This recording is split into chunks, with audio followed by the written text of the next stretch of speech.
Welcome to the deep dive. Today, we're tackling, well, a really epic historical journey. Definitely. We're diving deep into the history of China. I mean, a civilization that goes back thousands of years, marked by just incredible change.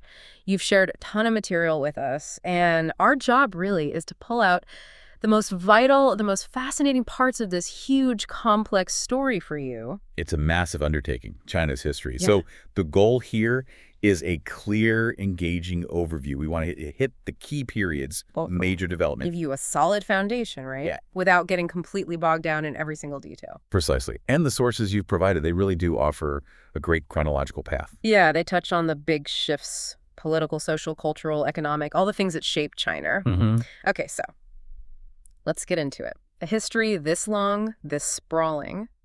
Where do you even start to get your head around the scale? Maybe just establishing how incredibly old and, well, huge we're talking about. That's a perfect place to begin. China is, quite rightly, seen as one of the four great ancient civilizations, alongside Mesopotamia, Egypt, the Indus Valley. Right. And the scale, geographically, it's vast, and the population still the largest on Earth, about a fifth of everyone in the world. Wow. But what's truly amazing, I think, is that it's the world's oldest continuous civilization, despite everything. That unbroken thread, it's really something to think about. Thousands of years, back to the beginnings of organized society. And within that deep history, certain ideas really took root early and shaped everything, didn't they? Confucianism always comes to mind. Absolutely. Confucianism was pervasive. It wasn't just a philosophy, not in the way we might think of it. It was more like a complete framework. For everything. Pretty much. Morality, ethics, how you should act, customs, the culture itself. And the whole idea of civilization developing, it was seen as this progression tied fundamentally to agriculture, and then sort of naturally social hierarchies emerging from that. And as things got more complex, you get the dynastic cycle, that famous pattern, rise, fall, new rulers learning from the old ones. Exactly. The dynastic cycle is key. Early dynasties set this pattern. New rulers, they'd study their predecessors, what worked, but also, crucially, what went wrong. Which led to keeping records. Meticulous records. That's why we have such an incredibly rich historical account. Now, the very earliest times, the 3 sovereigns and 5 emperors, that's more myth, legend, foundational stories. Right. Then you get the Xia dynasty. The records are patchier there, more debated. Right. But then comes the Shang and the Western Zhou spring and autumn periods. That's where written records become much clearer, much more definite. So we see this shift from legend into, well, actual history, moving towards centralized power under these dynasties. That's the transition from the pre-dynastic, more localized cultures into the historical period with these big centralized states emerging. And within that long stretch, some eras really stand out. Like the Warring States period. Sounds chaotic. Oh, it was incredibly chaotic, intense warfare. But paradoxically, it was also unbelievably fertile for philosophy and new ideas. Ah, right. That's when you get all those thinkers trying to figure out how to govern, how to live properly amidst the chaos. Exactly. All that intellectual ferment, it kind of lays the groundwork for what comes next. Which is the Qin dynasty, the big unification moment. Yes. The Qin, under Ying Zheng, who then calls himself Qin Shi Huang, the first emperor, 221 BCE, that's the first unification. A huge turning point. And they did some massive things, right? Standardizing writing, building walls. Monumental achievements. Standardizing writing was crucial for administration across such a vast area.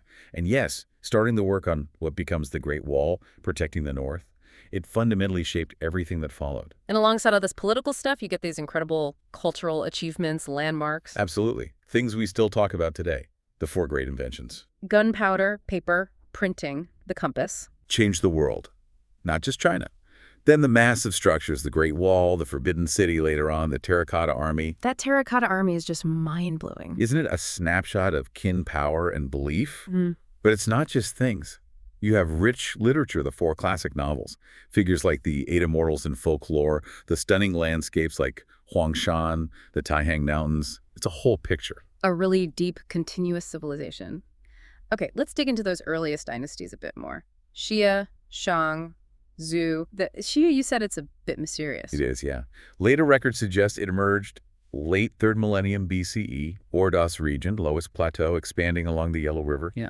But the naming, it's ambiguous. How so? Well, before Xia was widely used, people there were called Jin people or Yangshou people. linked to archaeological cultures. So Xia might not have been a single ruling family like the later Zhou. More like a collection of groups. Possibly, maybe linked to ancient Wei and Luo lineages, different ruling houses. The name Xia might have originally been geographical, applied later. Interesting, like the Yu River connection you mentioned. Exactly. The Yu River, connecting the Yangtze and Yelong to the sea, was vital. It shows up in Zhou histories talking about this early time. Maybe shifts in territory around the river became linked to the dynasty's name. Later dynasties, Ming and Qing, also relied heavily on these waterways. Okay, so moving to the Shang dynasty then. Roughly 1600 to 1050 BCE. This is where the evidence gets more solid, right? Much more solid. This is where archaeology really starts confirming the historical accounts. Western historians were initially quite skeptical about the early records. Until the Shang finds came along. Exactly. The discoveries at Yin in Henan province, starting late 19th century, they were pivotal. They found palaces, workshops, tombs. Well, the oracle bones were the biggest thing. Oh, absolutely astounding. Thousands upon thousands of them. Over 4,000 distinct characters inscribed on them. That's actually more unique symbols than we have from the Shani period. Wow, 4,000. And they tell us so much. Invaluable insights. Society, religion, they use them for divination language.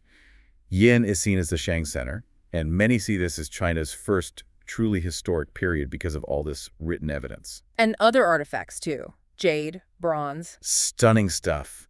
Intricate jade, sophisticated bronze vessels, pottery, even musical instruments like the huang and pail. Real craftsmanship. And there's the Huang Amphora, a bronze piece with an inscription saying King Wu of Zhou cast it for Huang.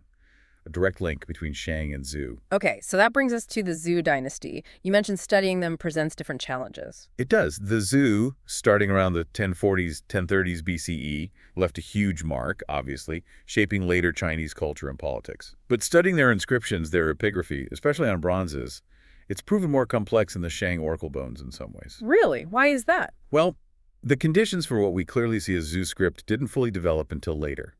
Plus, the early Zhou kings had to govern newly conquered areas, often far from their center. So Shang culture stuck around in those places. It often persisted and mingled with Zhou influences. A real mix of continuity and change. And finding actual Western Zhou ruins can be tricky too. Sites were often in areas that became part of later states, so they might have been overlooked or misidentified for a long time. A bit of a historical puzzle then. But we know the key figures, like Kings Wen, Wu, and Cheng, they were central to founding the Zhou. Absolutely central. Establishment, consolidation. And interestingly, later Zhou kings kept commemorating King Wu's conquest of the Shang, shows how important that event was for their legitimacy. And they developed new things too, astronomy? Yes, a more advanced astronomy system for rituals and scheduling. We can even date some Zhou documents quite precisely, using Taiji reconstruction, analyzing ancient eclipse records. It's pretty amazing. Wow. The Zhou rulers were also idealized, later humane, refined, intelligent, and they delegated power. King Chang enfuffed 10 key people to govern regions. But that decentralization eventually caused problems. It did. While it helped manage a vast territory initially, it eventually weakened Zhou royal authority in the Eastern Zhou and Warring States periods. Regional lords got too powerful. And you also mentioned the rise of the Shai, people gaining power based on merit. Yes, the Shi class. Experts, officials rising based on skill, not just family lineage.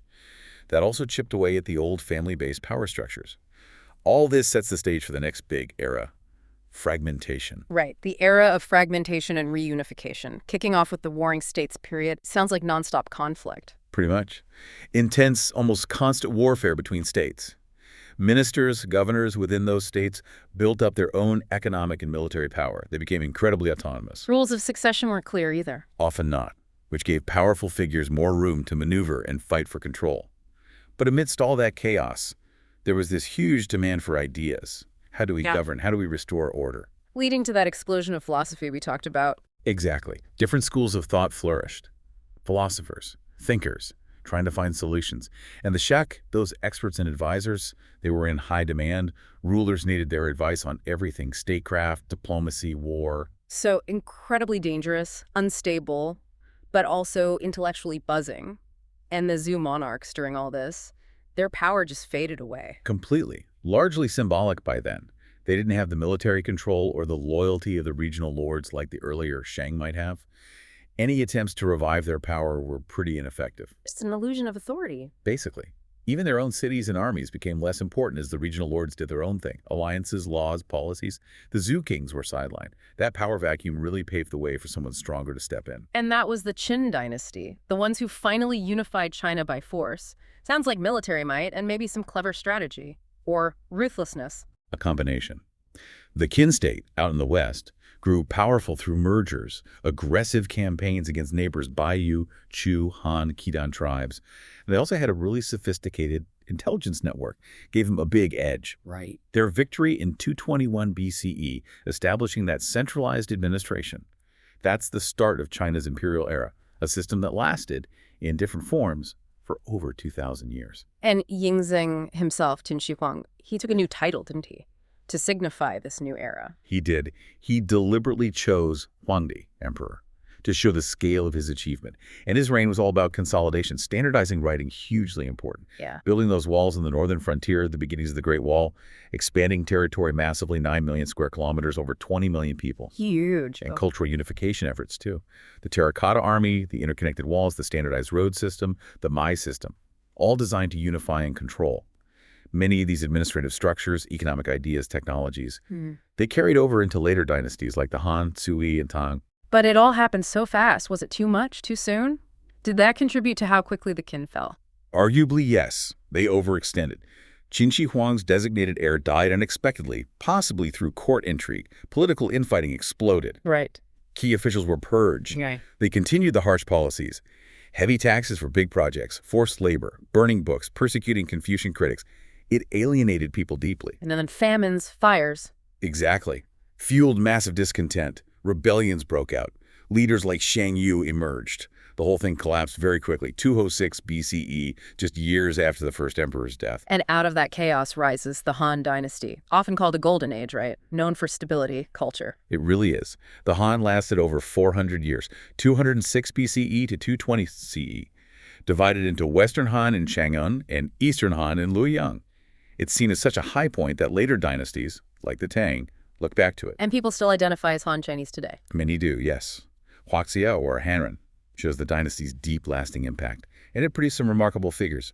Kai Lun, inventing paper. Zhang Qin, opening up the Silk Road through his expeditions west. Transformative. Even Ban Zhao, the first known female historian. Significant contributions. Sounds like the Han learned from the Qin's mistakes, took a more sustainable approach. They certainly seemed to. They kept the Qin's centralized bureaucracy. It was efficient. But they boosted the emperor's power and prestige, and crucially, they brought in Confucian ideas. A shift from Qin's legalism. Definitely. Policy changes, too. Economically, they focused more on agriculture, not just commerce and taxes. Culturally, Confucianism became the state philosophy over legalism. Foreign policy-wise, it was defense against northern nomads and expansion westward. Leading to the Silk Road. The formal establishment, yes. Monumental, not just goods, but ideas, cultures, technologies flowing between East and West. Paper invention was huge, too, for knowledge and admin. And philosophy, science. Flourished. Confucianism, Taoism, Mohism, legalism, all still developing. Science saw advances like the earthquake detector, seismometer, and Buddhism first arrived during the Han, gradually becoming a major part of Chinese life. A really dynamic time. Were there downsides, challenges? Ah, yes. Social hierarchies hardened.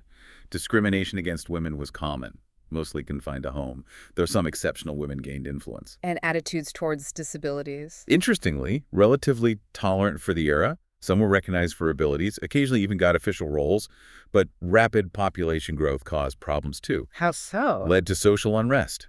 Wealthy landowners got bigger estates, squeezing ordinary farmers. Big inequality, tension.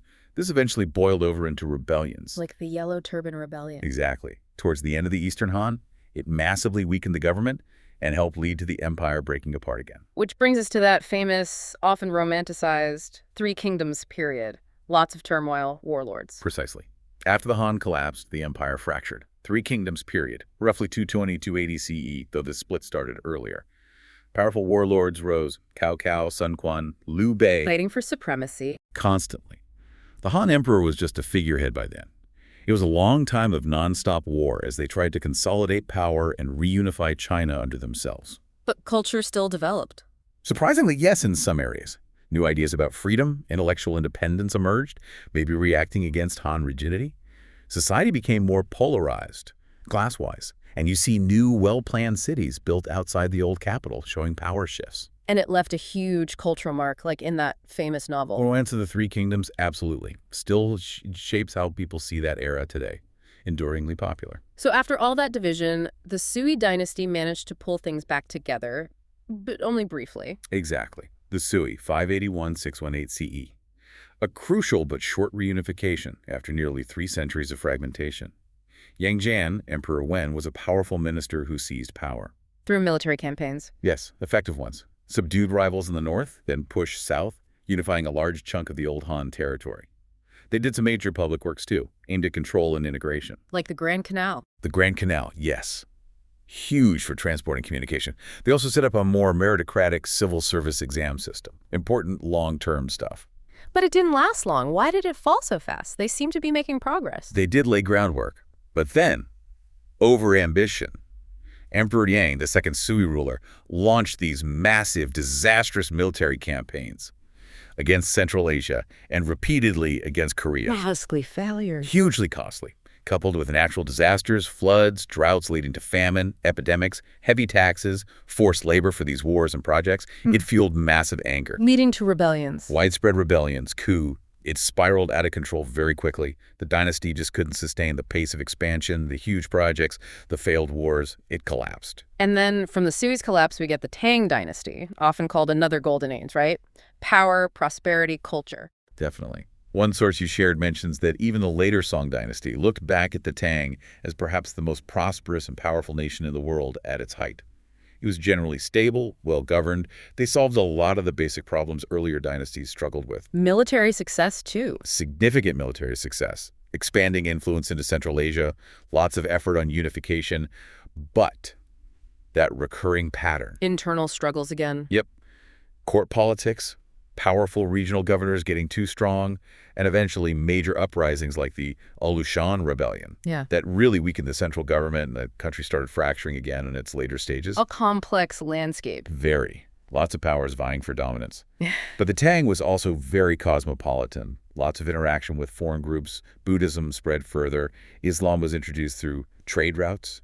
Vibrant cities. So even the strongest dynasties seem to have internal weaknesses that eventually surface. Okay, moving into the later dynasties, starting with the Song, facing big external threats. The Song dynasty, 960-1279, founded by Zhou Qing. Another key period, but defined by this constant pressure from powerful non-Chinese empires. The Liao, the Jin, and then ultimately the Mongols.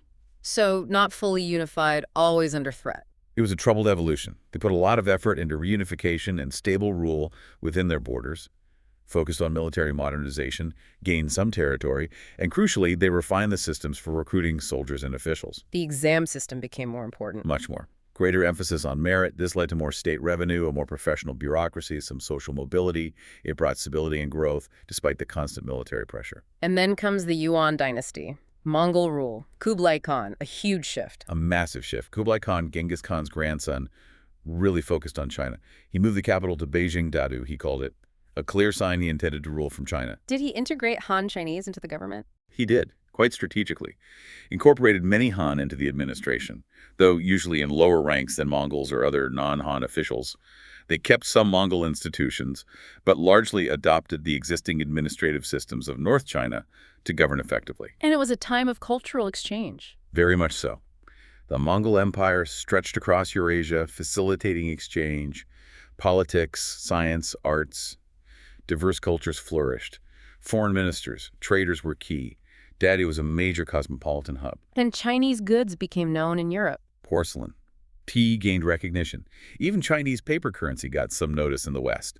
Early hints of globalization, you could say. But there was tension, resentment from the Han Chinese towards Mongol rule. Oh, definitely. The Mongol rulers generally saw their culture as superior. Policies were often seen as discriminatory. Heavy taxes, forced labor. It was considered oppressive by many Han. Leading to resistance. Widespread discontent, secret societies. Eventually, the large-scale Red Turban Rebellion, led by Zhou Yuanzhang, a peasant leader. They overthrew the Yuan in 1368, captured Beijing, and established the Ming dynasty. The Yuan retreated north. The Ming dynasty, founded by a peasant leader, a period of renewal, economic, social, cultural flourishing. It was. The Ming, 1368–1644, founded by Zhou Tang, the Hongwu Emperor, a time of recovery and progress after the Yuan. Significant efforts to suppress old Mongol influence and centralize power under the Han Emperor and bureaucracy. And iconic building projects. The Forbidden City in Beijing, extending the Great Wall to the form we mostly recognize today, reflects Ming power. Famous fiction emerged too, like Journey to the West. And those famous sea voyages, Zheng. Remarkable period of maritime exploration under Admiral Zheng. Huge fleet sailing across the Indian Ocean, establishing relations with dozens of countries, showcased China's global reach at that time. A really powerful outward-looking time. But then the Ming were replaced by the Qing, the last imperial dynasty, founded by the Manchus. The Qing, 1644–1911. Manchus from the northeast. They faced resistance but eventually took control. Interestingly, the early Qing emperors adopted many Chinese practices, embraced Confucianism to govern the huge Han population. And expanded the empire. Massively. Territory comparable to ancient Rome, early to mid-Qing was prosperous trade, culture, institutions flourished. But later, they hit major challenges. Industrialization, Western influence. Exactly. Industrialization, Westernization, globalization. Forces the Qing struggled to adapt to. Led to internal instability, external humiliation. Rebellions like the Taiping, foreign invasions like the Opium Wars. Power became decentralized, trade declined. Yes, central government weakened. Industry, trade suffered against Western competition. Forced treaties, loss of sovereignty, foreign concessions. It was a rough period. Were there attempts to reform, like Japan was doing? There were. The self-strengthening movement tried, looking at models like Japan's Meiji Restoration, but ultimately it was too little, too late to save the imperial system. And the Opium Wars really highlighted that clash with the West, didn't they? Different worldviews colliding. Fundamentally, China saw itself as the self-sufficient Middle Kingdom. Western powers, especially Britain, were pushing for trade, free markets, often with a Eurocentric view of other cultures as barbarian. China was maybe too passive. Perhaps its self-sufficiency bred a kind of resistance to engaging with these new global forces. The Opium War was really a violent clash of these opposing views, driven by Western economic pressure meeting Qing resistance. It marked the start of a long decline in dependency for China. All this turmoil eventually leads to the fall of the Qing and the Republic of China in 1912, the end of emperors, a huge moment. Absolutely transformative. The Wuqiang Uprising in 1911 snowballed. Provinces declared independence. The last emperor, Puyi, abdicated in 1912. And the Republic was declared. Proclaimed January 1st, 1912, formally founded maybe March 10th. Sun Yat-sen was a key figure. But the early Republic? It was unstable. Power struggle. Figures like Yuan Shikai. Exactly. Yuan Shikai tried to restore the monarchy. Lots of infighting, division, weakened the new republic right from the start. And that instability set the stage for the Chinese Civil War. Nationalists versus communists. A long, devastating conflict. 3 main stages. Pre-war, failed cooperation, the Long March, wartime, uneasy alliance against Japan but still fighting each other. Post-war, full-scale civil war resumed. The communists won? They did. Despite nationalist efforts on the economic front during the war, the communists were effective at mobilizing rural populations, expanding their base areas. Strategic errors by the nationalists played a part too. Leading to the People's Republic of China in 1949, the start of modern China as we know it. October 1st, 1949, a massive turning point. The PRC's development has gone through phases. Consolidating communist rule, building a socialist economy. Then the Cultural Revolution. Yes, the Cultural Revolution, 1966 to mid-70s. Huge upheaval, followed by adjusting the socialist economy from the late 70s. Reforms. Right, leading to the rapid growth and the socialist market economy we see today. The PRC's founding was deeply connected to overcoming that century of humiliation. Restoring sovereignty, dignity was paramount. And they built this unique party-state system. A unique party-state market society system, where citizen virtue, in the communist view, played a role in resource allocation, fighting corruption. And those post-1978 economic reforms were absolutely critical, weren't they? Game-changing. Started gradually in agriculture in 78 and spread to cities after 84. Market mechanisms introduced. Special economic zones like Shenzhen first in 79. Opening up to the world. Exactly. Yeah. Coastal cities, then the whole country. Attracting foreign investment, technology, talent. It fueled that dramatic economic transformation. Which led to China's incredible rise in the 21st century. From relative backwardness to a global leader in manufacturing, trade, tech. Astonishing speed. It truly is. Unprecedented, really. It invites a lot of questions about how it happened, the mix of history, politics, economics.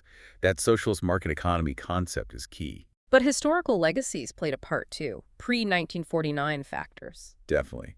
Echoes of earlier leadership before the West's Industrial Revolution, the late Qing economic boom in some areas. Mhm.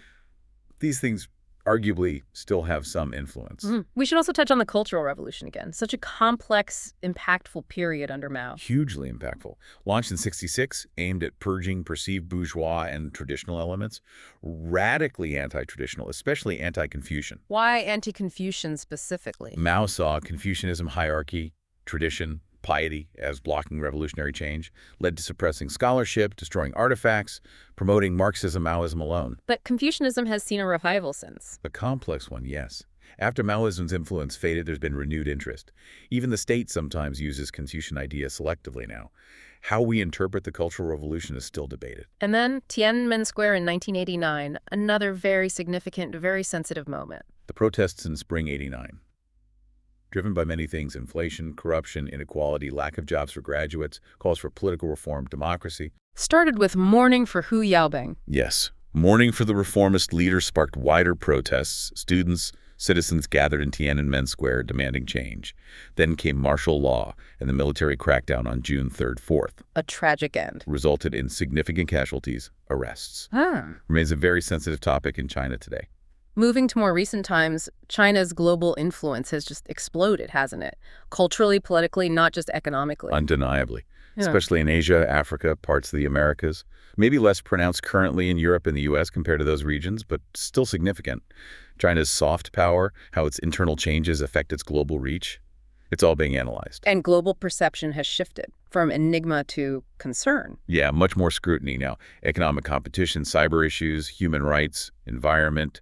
Contemporary China is complex, multi-layered, dealing with its history, rapid change, modern dilemmas, huge economic progress, but still limitations on freedoms, big social and environmental issues. And we shouldn't forget China's long history of tech innovation, way before the 21st century. Absolutely, up to the 16th century especially.